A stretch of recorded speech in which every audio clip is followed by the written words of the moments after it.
কানাডাতে স্কুল ছুটি হওয়ার পর প্লেগ্রাউন্ডে যে বাচ্চারা খেলাধুলা করে সেই জায়গাটাও যে পরিমাণে বাচ্চারা এলোমেলো করে রাখে দেখেন। এই স্কুলের নিয়ম অনুসারে যার সেগুলো গোছানোর দায়িত্ব থাকে সে কিন্তু ছুটির পর গুছিয়ে নেয়, এবং কি স্পেশালি ভাবে শুক্রবার দিনটাতে বেশি গুছিয়ে রাখে, যেহেতু শনি রবিবার বন্ধ থাকে।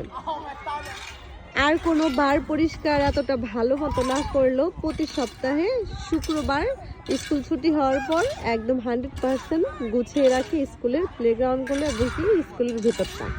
এই যে হচ্ছে প্রমাণ সহ দেখেন আপু পরিষ্কার করে রাখছে, গুছিয়ে রাখছে। মূলত এলোমেলো করে বাচ্চারা খেলাধুলা করছে। আর নিচের যেগুলো দেখতে পাচ্ছেন এগুলো হলো কাঠের গুঁড়ি।